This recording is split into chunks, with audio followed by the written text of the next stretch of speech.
Now at 10, tens of thousands of acres in Oklahoma and Kansas burn under dry conditions and high winds. We'll have the latest. Plus, some Joplin High School students design a high-tech way to help the homeless population. And students and teachers hit the campus of MSSU for an education career fair. The four states' most watched news starts now. Crews are making some progress in battling some massive wildfires to our west, but they still have a fight on their hands. This is KOAM News. I'm Dow Quick. We begin our coverage in Oklahoma, where a number of fires have swept through tens of thousands of acres.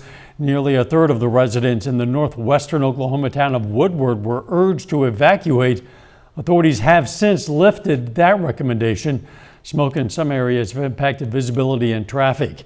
Governor Kevin Stitt declared a state of emergency in Beaver, Texas, and Woodward counties due to those wildfires. Scene is similar in parts of south central Kansas. Some residents who had evacuated their homes are now returning. Kansas Governor Laura Kelly issued a state of emergency on Monday, which is in effect until Thursday at least. Smoke and ash from these fires have traveled as far as the Chicago area, where it mixed with rain to leave dust on vehicles. Let's check in now with meteorologist Austin Stantz for a first look at our weather. Yeah, thanks, Dow. Just as you were mentioning, those fires in Kansas and Oklahoma spreading their smoke here into the four states as well. Here's our Skywatch smoke tracker. This is actually predicting heading into tomorrow morning that we're still going to see that burning and that smoke heading into the four states region here. So as you're waking up tomorrow, heading out the door, that sunrise, if you know it's a little bit more vibrant, a lot more colors involved in that, and it's a little hazy out there, that's because you're seeing some of that smoke begin to move into the four states region. Now, as we head into the next few days, well, we're going to be looking at our drought index here. And what this is showing us is the drought evolution over the last 3 months. And this is concerning for us because 3 months ago, we were still in a severe drought in portions of the four states. 1 month ago, that severe drought began to extend to portions of the southern portions of the region. And then just 2 weeks ago, we saw the drought conditions continue to deteriorate out there as we saw extreme drought conditions here in the four states region. And that's where we're at now. You can see on that map just widespread drought. South of I-44 is where it's the worst right now. Just south of Joplin is where we're seeing that extreme drought. Now, we do have a red flag warning in place for almost the entirety of the four states. But what is that? Well, when we have relatively low relative humidity below 25%, that is very dry air. What that does is it dries out grass, leaves, and brush very rapidly. We call that dry fuel because it can ignite very easily. Now, we're also going to have gusts tomorrow, 35, 45 miles per hour. This can ignite flames, provide oxygen to the fires, carry embers, allowing the fire to spread, outpacing the ability for containment. So it's very important that we avoid outdoor burning. Try not to park in any grasses underneath your vehicle. That exhaust gets very hot. And avoid dragging any chains if possible if you're going to be towing anything. Coming up, though, we also have a big cool down on the way. We're going to break everything down in my full forecast in just a couple minutes. All right, we'll catch you then as those high winds and dry grass create fire conditions across the four states. KOAM's Nellie Lopez spoke with a couple of fire chiefs to get simple steps that could save your property and your neighbor's property. This year already, we've had between 10 to 15 grass fires. Those numbers alone coming from the Reddings Mill Fire Department. With high winds coming around and dried grasslands, the four states is putting out a fire advisory. Redding Mill's fire chief warns a fire can easily break loose and it doesn't need to be purposely ignited. You've got a car that's backfiring, not in good mechanical condition, sparks come out the tailpipe, pulling a trailer with the chains that are dragging. Keep the cigarette butts in the car, don't flip them out. Cigarette butts, even though they're designed to be self-extinguishing. With warmer weather, a cookout may be tempting. Fire Chief Mike Gordon from Crawford County mentions they have no issue with natural gas or propane. Those not considered to be open burning by our standards. So those are perfectly okay. Just don't dump the ashes in the yard. Don't dump them in a plastic trash can or anything like that. Make sure that they're extinguished correctly and properly, and that there's no way for them to start any kind of a vegetation fire. Extinguishing the ashes correctly is highly recommended. Some of the wildfires that have occurred weren't even ignited that same day. Even if it was 7 to 10 days ago, please take a few minutes to go out make sure it's still out. The wind will stir those ashes, and we've had fires that have started 7 to 10 days after they've been thought to be out. Put a lot of water on it, and then use a shovel or something to stir it up and put more water on it. And then when you think you're done, put some more water on it. In the 4 states, Nellie Lopez, KOAM News. Both fire chiefs urge 4-staters to call their local fire department to ask if it's safe to burn before they start a fire. Also, you can check your fire department's social media to see if your city or county is under a fire ban.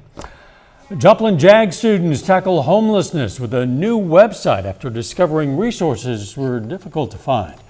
The students worked with city leaders and nonprofits to create a comprehensive guide for people experiencing homelessness. The project stems from a national JAG office assignment focused on community service. Transportation. Like, some people might not know that we have like buses that you can take around town. Or even there's a thing where you can call someone to drive you places. The website breaks down available resources in Joplin and provides step-by-step information for accessing help. And yeah, students discover transportation does remain one of the biggest barriers for people seeking assistance. Missouri Southern State University hosted its annual Education Career Fair, bringing together students in dozens of school districts from all across the 4-state area. 52 districts, including Kansas City and Wichita and Tulsa and Joplin and Springfield. They were all on hand to connect with future educators.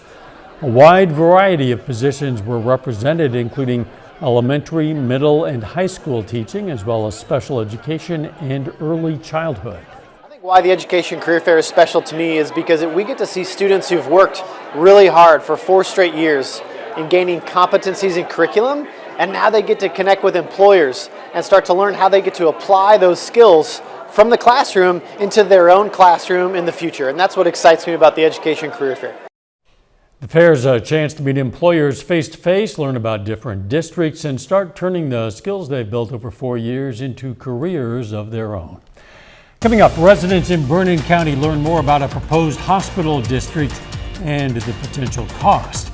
But up first, rescue crews in California race against the clock to locate a survivor in what's being called the deadliest avalanche in 45 years. At least 8 skiers were killed and a 9th remains missing in the nation's deadliest avalanche in nearly 50 years.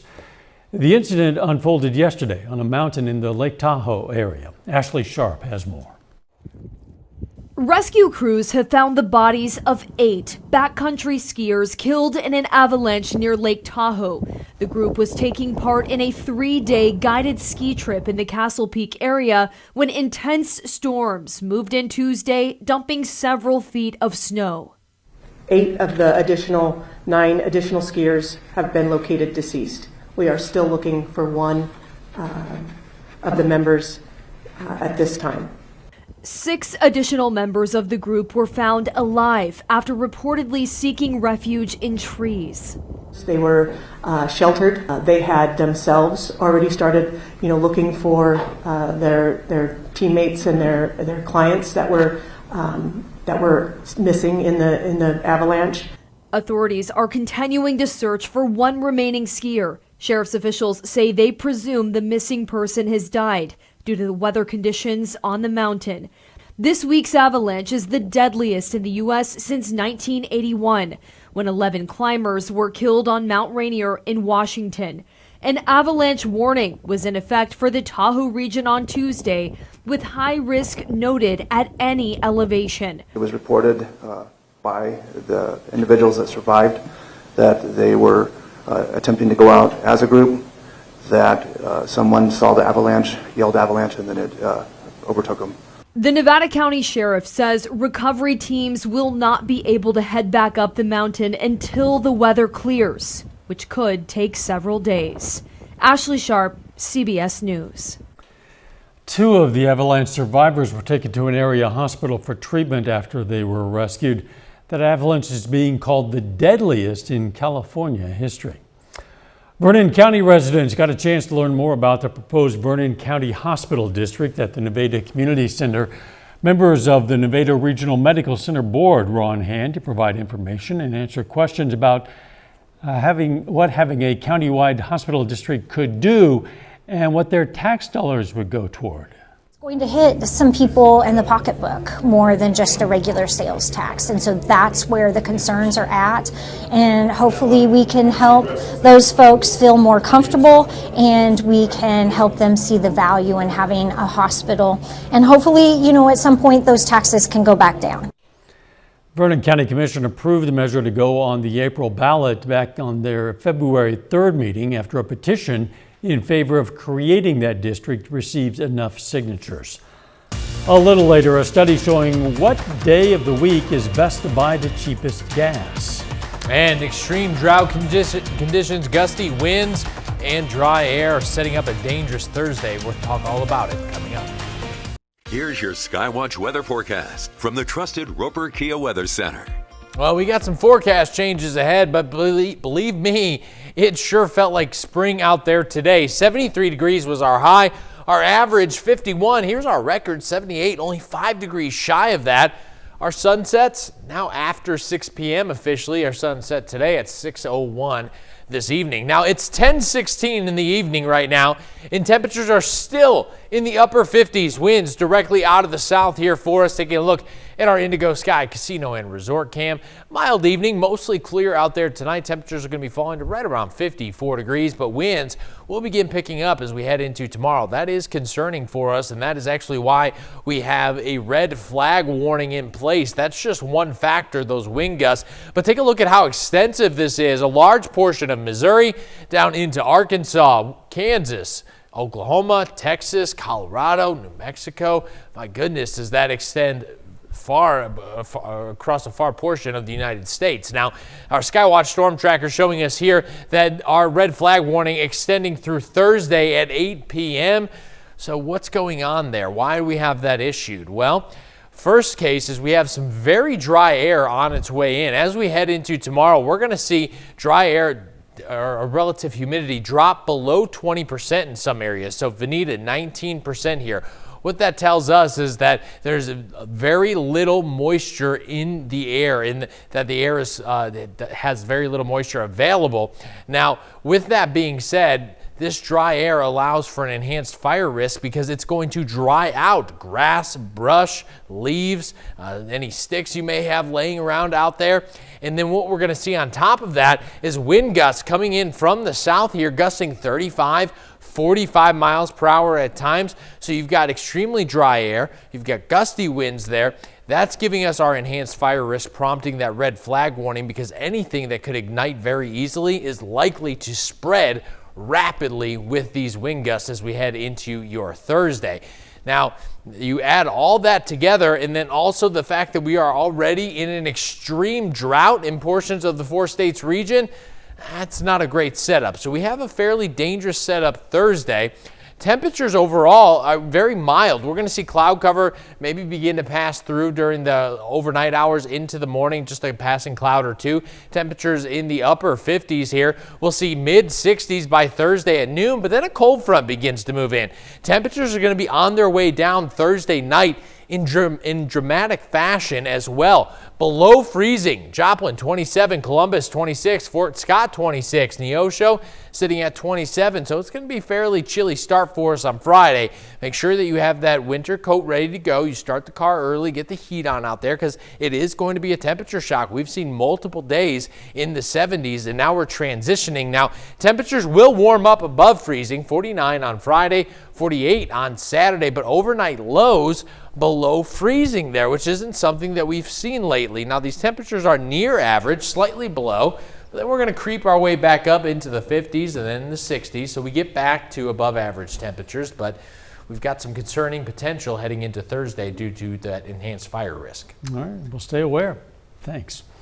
We have the perfect way for you to stay ahead of severe weather season. Just scan this QR code with your phone. Head straight to the updated weather resources page on our website. You'll find information on storm shelters when appropriate, weather updates, closings, road conditions. You can also find tips for watching live streams in real time. It's called the Weather Resource page on KOAMnewsnow.com. Hey, if you want to save a little money at the gas pump, and why wouldn't you? You should hear this. A new report from Gas Buddy reveals the most affordable days of the week to fill up your tank. The report says some states follow a pronounced pattern known as price cycling, when prices reset on a specific day, then slowly decline over the next several days. The study finds that on average, the cheapest day of the week to get gas in Missouri is Sunday, while Wednesday through Friday is the most expensive time. In Kansas, the best day to fill up is typically on Saturday.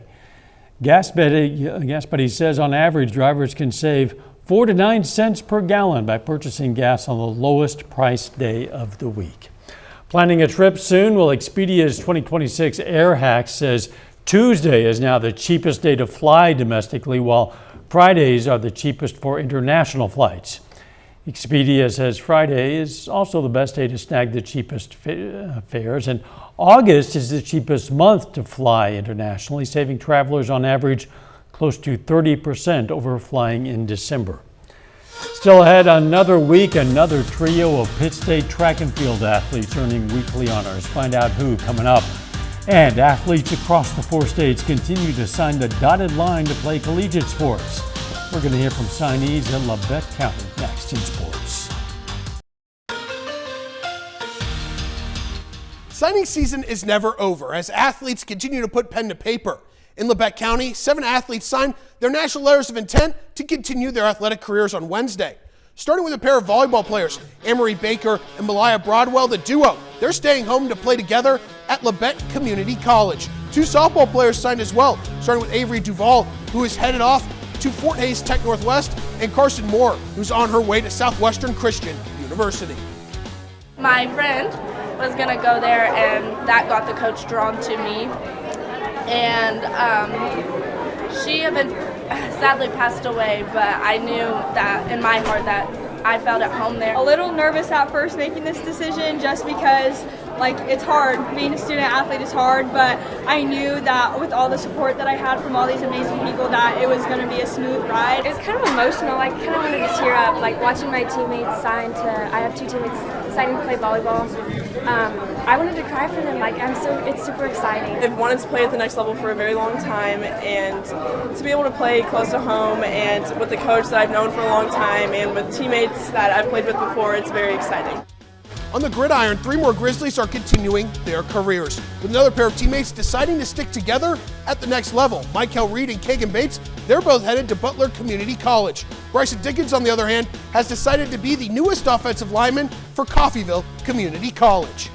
I had the offers to know Butler, everyone, but Coffeyville was just right there, right down the road. It just felt right. You get that feeling. It was actually pretty easy. They offered me super fast. They were consistent, texting me all the time. And I think they were just the best option, from the visit to the coach to the facility. I think it was all just great. It means the world to me. These are my brothers, and it just shows how hard we worked over the past years with each other and without each other. So I just think that I'm excited for Bryson to go to Coffeyville, and I'm excited to go with Michael and room with each other and get after with each other. Another week, another dominant showing from the Pitt State track and field teams, as the Gorillas posted 14 event victories in the Rush Jewett Classic. Following top performances, another trio of PSU athletes earned weekly recognition. On Tuesday, redshirt freshman pole vaulter Breanne Peters claimed the conference Women's Field Athlete of the Week award after recording the 3rd best mark in Pitt State history with a clearance of 13 feet and 10.5 inches. Graduate hurdler Zyra Shivers has received the Women's Track Athlete of the Week honors, flying in with a time of 8.37 seconds in the 60-meter dash, winning the event. And on the men's side, redshirt sophomore thrower Drake Stapleton is the Field Athlete of the Week after recording personal best throws in the shot put and the weight throw. The offseason continues to roll on in the NFL, and the Chiefs front office, they're staying busy with coaching staff additions and salary cap adjustments. On Wednesday, Kansas City accomplished both. Coming into today, the Chiefs sat more than $57 million over the cap, but for the 4th straight year, Kansas City has restructured franchise quarterback Patrick Mahomes' contract. With the move, KC frees up over $43 million in cap space. More moves, though, are needed to get underneath the cap by the start of the league year in March, whether it's restructuring more contracts or releasing players. The Chiefs also made another addition to the coaching staff on Wednesday, hiring Andre Curtis as defensive backs and safeties coach. Curtis has strong ties to defensive coordinator Steve Spagnuolo, coaching alongside Spags during his time with the Giants, Rams, and Saints. In total, Curtis has 2 decades of NFL coaching experience. That's it for sports. We're back with more after the break. More than 250 students from Southeast Kansas schools united for this musical celebration today. From Yates Center to Uniontown to Pleasanton, the Three Rivers League Music Festival at Southeast High School featured 11 of the league's 15 schools. Students practiced solos and ensembles in the morning before joining together for mass band and choir performances in the afternoon. It was great. The groups were big. We haven't had groups this big since before the pandemic, and so I think we've rebounded, and it's really fun to have these large groups. Numerous schools in Southeast Kansas have hosted this festival since 2018. What a great experience for those young people. They'll carry with them forever. Have to be very aware of the weather. That fire danger continues. Yeah, so we have an enhanced fire risk tomorrow, 68 degrees. Take a look at that cool down, though, 20-degree difference as we head into Friday. And then we're also going to see temperatures below freezing overnight. So not only enhanced fire risk tomorrow, but then also a pretty big cool down on the way as well. And it is still winter, and so, we have to accept that fact. But these temperatures actually aren't too far off from our average temperature, but it's going to feel a little bit like a shock. So you didn't put away your winter coat, did you? I did not. I have easy access to it for now. Spring will come eventually, I'm sure. Thanks for joining us. Hey, don't forget the morning show starts at 5 a.m. and let's make it a great tomorrow.